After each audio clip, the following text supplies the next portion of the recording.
Good morning, everyone.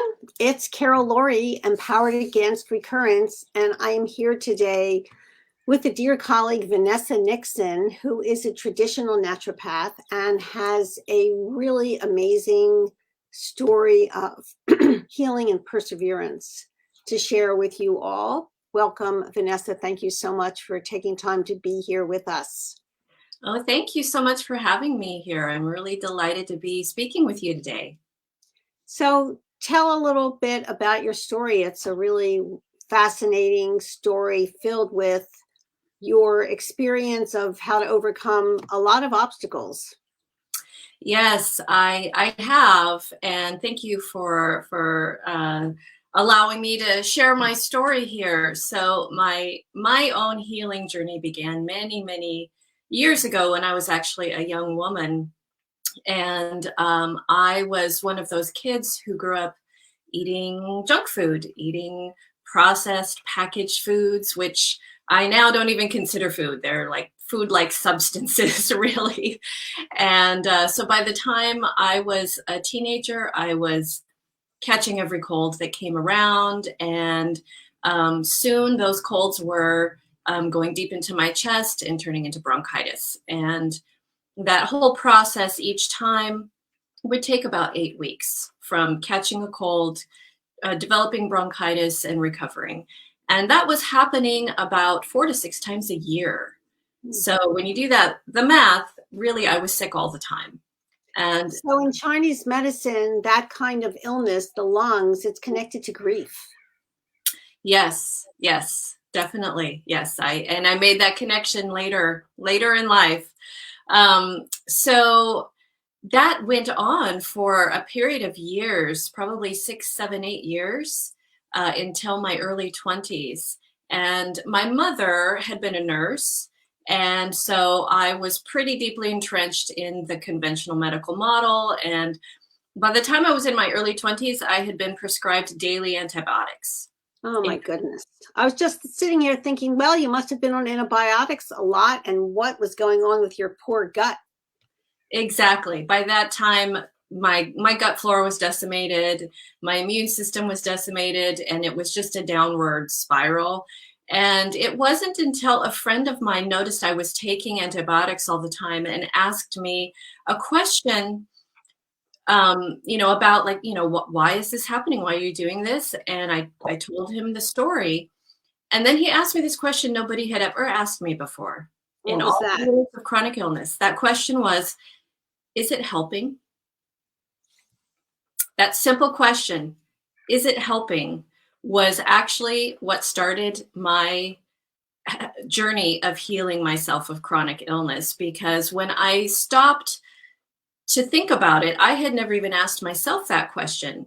And of course, the answer was no, it was obviously not helping me. Right. And so that opened my mind to possibilities that if this isn't helping, perhaps there's something else that could help. Perhaps there are options. And I had never considered that before. I had just done what I was told. And that's how I thought healthcare was. You just go to a doctor, you do what you're told, and that's it. So this was really a turning point for me, as far as thinking about how I could take control of my own health. Thinking about, okay, well, maybe there are options. Maybe I can look into options and try something else. And my friend said, well, I see an herbalist when I get sick and I could introduce you if you'd like. I love that. Yeah. And so sure enough, in a week, I was sick again. And I went to see an herbalist, and she gave me a formula for respiratory conditions. And I was well in 2 weeks, which had never happened before. I was astonished. Not only that there were other options, but that they would work, and they would work better than anything I had tried before. And so that I was hooked at that point. I wanted to know everything there was to know about herbal medicine. And that led me not only into my formal studies of herbal medicine, but also then nutritional healing, homeopathy, flower essences, other natural modalities. And that was, let's see, probably early to mid 20s. Not only did that heal that particular incidence of my chronic bronchitis, but changing the way that I ate, changing my mindset around my health, and the idea that I could actually own my health. I could take ownership of my health and I could be the one directing my own health care. And so from that point, my incidence of bronchitis became further and fewer. And at this point, I haven't had an incidence of bronchitis in over 20 years. So that was my first healing journey, and what led me to become a traditional naturopath in the first place. And then from there, I decided at this point in my life to focus on helping women in midlife, particularly those who are navigating the waters of menopause, whether they're perimenopause, menopause, or postmenopause, because I have just been through that transition over the last few years. And I realized that coming into that period of life for me, I had 30 years of working on my health. I had so many tools and resources, and I had cultivated this network of really supportive women, and it was still challenging for me. But once I realized I had tools, I had techniques, and I had support, that's what brought me through all of these changes that I had around this time of menopause, which is what I see with women in this period of life, is that not only are they not coming to this generally with a really high level of health, they often are coming to it with a lot of health conditions, a lot of issues that they're dealing with, but also they don't have the support, because we don't talk about menopause in our society. So they don't know what to expect. They don't know why their bodies are changing. They don't know how to address those things. But also, midlife is a time of external changes. There's usually so many shifts that are going on in a woman's life, whether it's changing careers, starting a new business, maybe children are leaving home and you're empty nester for the first Children time. are leaving home to go to college or the next step of their lives. And all of that time that women have spent taking care of others at the cost of taking care of themselves, as you mentioned really astutely, is women are coming into menopause out of balance themselves. And my experience, similar to yours, is the more in balance a woman is as she enters that transition, the easier the transition is. And it's not an easy transition. And there's the only support there is in our society is, oh, you're in menopause, here's hormone replacement therapy. And that's not something that I would recommend. Right. Even if it's quote bioidentical, you're still inputting hormones into your system. And if you have disrupted hormone balance or a history of breast or colon cancer in your family, taking HRT, whether it's bioidentical or not, is not necessarily a great idea. So I agree with 100% what you've said. So here we have a woman who's spent her life taking care of others. She's entering menopause. Her children are leaving the home, and she has time for the first time. Even if the kids aren't leaving the home, she can still find time. So what would you recommend? What are some of the first steps that women can take? That's a great question. And yes, I completely agree with what you just said. Many times, if not most often, this is the first time that women actually have the opportunity to really focus on themselves. And that's why what I like to do with my clients is reframe this time of menopause as a spiritual initiation into what can really be the most healthy, vital, powerful time of your life, where you can make the biggest impact on the world. And I think that's the first step, is just to believe that this can be the most empowered, the most healthy, the time of your life where you can really live your purpose. And when you believe that, then things start falling into place because you start getting into alignment with it. So some of the things that you can do besides believing that this is possible for you is to actually take the time. Like, even if you have to schedule it in your calendar, take time for yourself. You know, we've all heard the term that you can't give from an empty cup, or, you know, the metaphor of putting your own oxygen mask I on know. before your child. And I like to take that a step further and say, not only do you need a full cup to give to others, but you need an overflowing cup. Because if your cup is just full, but you're pouring out of it to give to everybody, Yeah. you're going to end up with an empty cup again. So to make sure that your cup is always overflowing and that you give to others from the overflow, but you keep your cup full, I think we need to be really intentional about taking time for ourselves and doing really deep self-care. Not just, okay, I'm gonna, take a nice long bath once a week. You know, one night a week, I'm just gonna do something for myself. What is really deep self-care? Let's talk about that. Yeah, so I think that looks different for everybody because everybody's different. Every woman is unique. And so in order to really develop a practice of deep self-care, what I like to do with my clients is work on creating rituals that are meaningful to them. So take time to just really think about, what is it that allows you to get into that state where you feel still, where your mind is calm, where you are feeling the connection with your intuition, your inner healer, the connection with nature. What are the things that you do that bring you to that place of deep relaxation? For many women, it's being out in nature, which could be as simple as going in your backyard and tending your garden, or it could be, traveling to the beach or the mountains and, being in the wilderness. It could be walking your dog, whatever that is, be really intentional about, okay, this is my time to connect. And so the intention is the key here. For other women, it could be movement. Myself, I'm a dancer.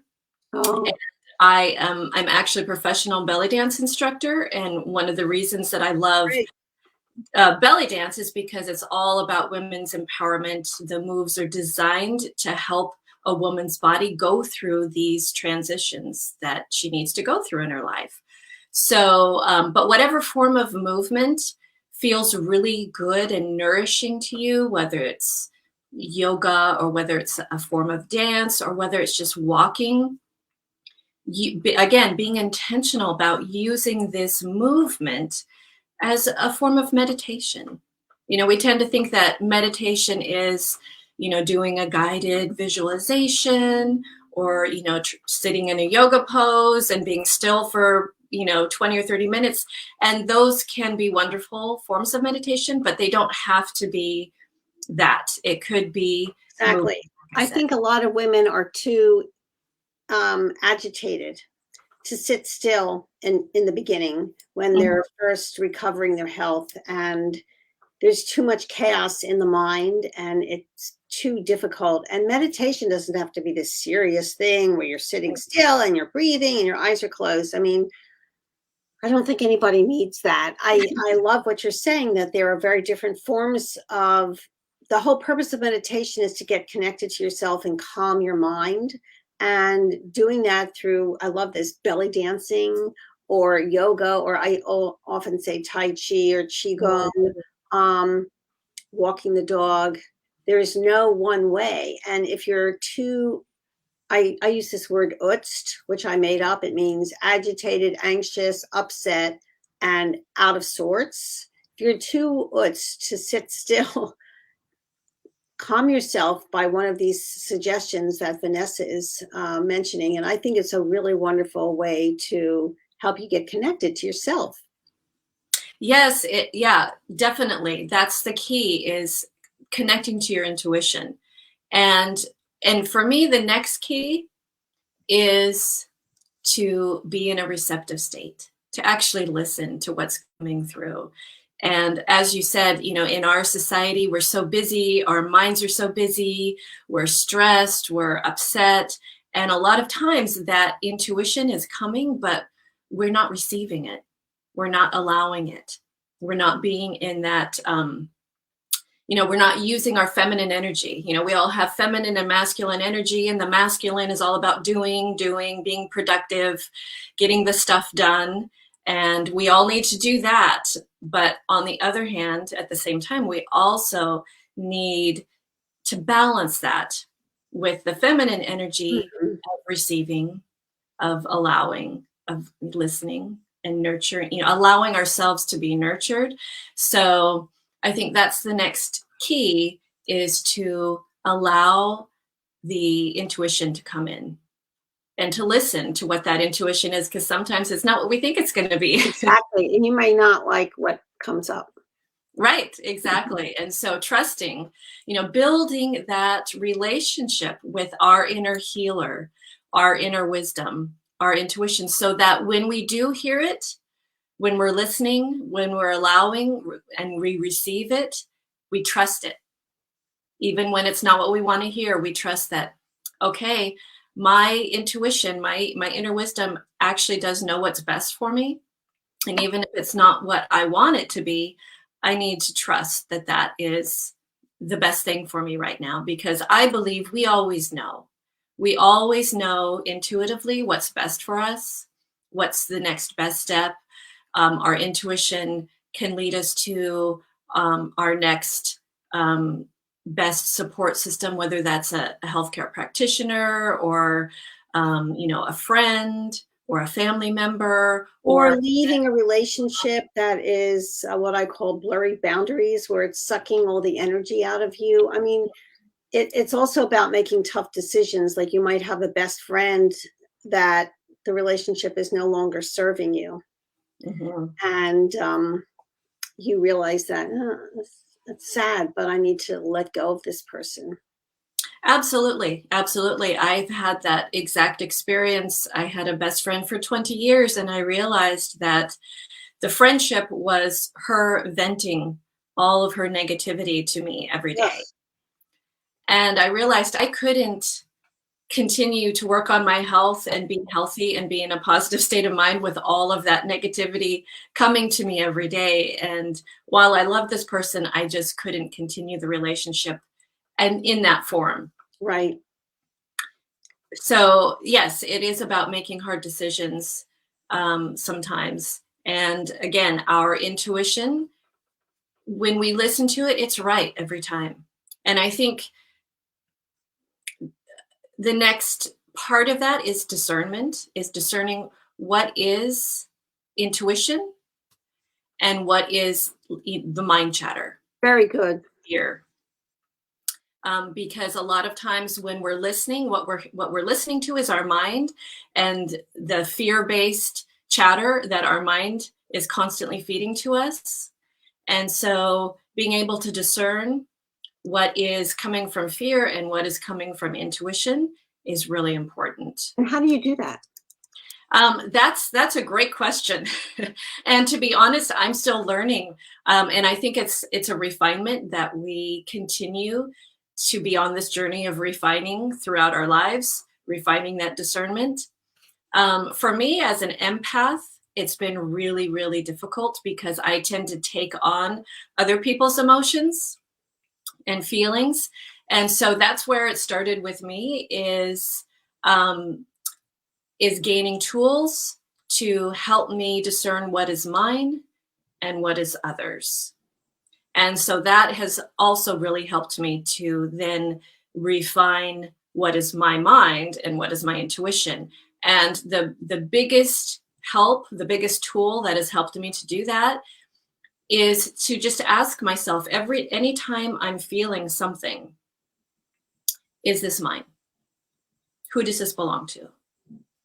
And then just notice what happens to that feeling, to that emotion, to my body when I ask that question. And if what I'm feeling belongs to somebody else, when I ask that question, the feeling will dissipate.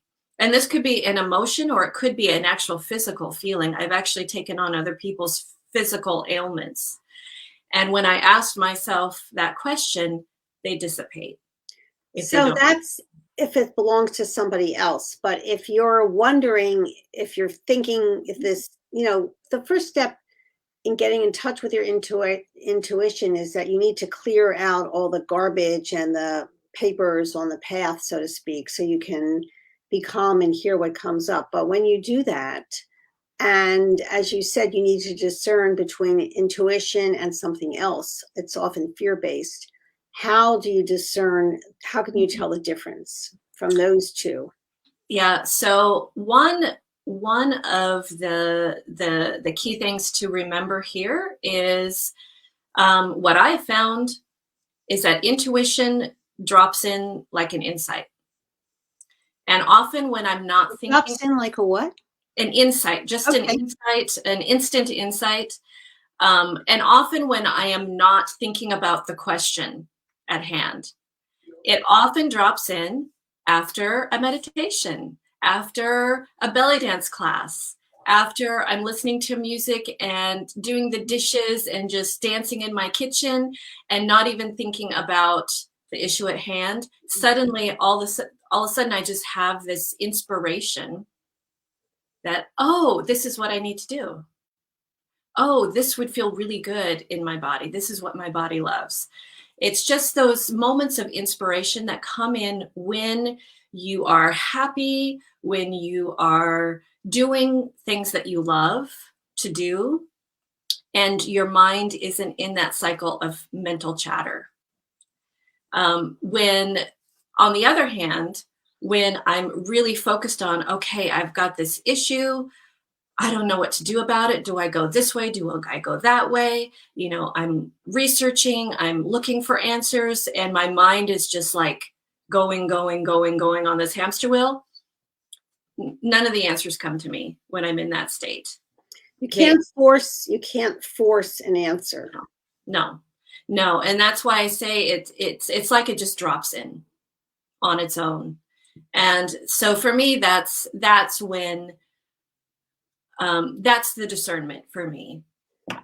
If it's something that I'm just inspired to do, maybe it's oftentimes it's after I've done my morning or my evening rituals. All of my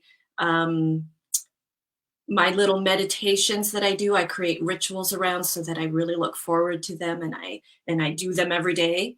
It's a great way to make something into a habit, is to make it create a ritual around it. Just take a second for that, because that's really the beginning of every single thing that you're mentioning here.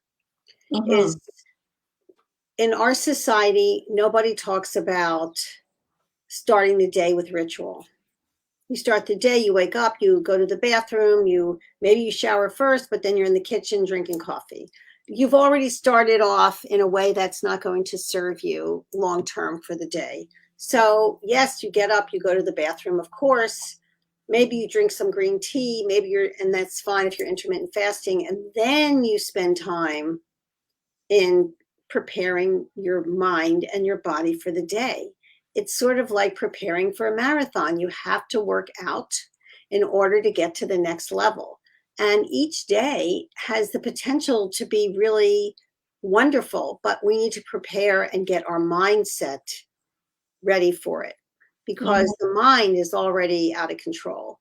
And the mind takes a lot of loving kindness to get in sync with what you want to do. If your mind is on your side, doing your healthy rituals happens. But if your mind is fighting with you about that, oh, I'll just skip doing my juice today, or I won't make my smoothie, or I'm not going to do my positive movement or go to the belly class. I'm just going to go on Facebook or something.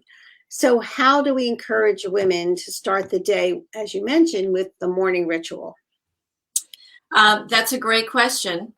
And one of the things that I do is again, help women find something that is enjoyable to them, so that they'll look forward to it.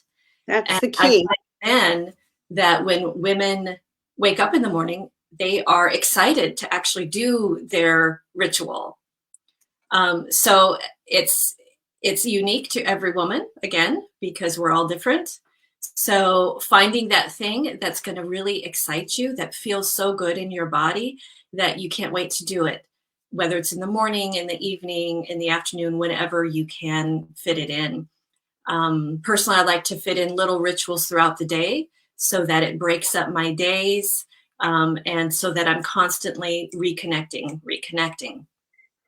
So for instance, before I even get out of bed, I do some breathing exercises. I do some energy work.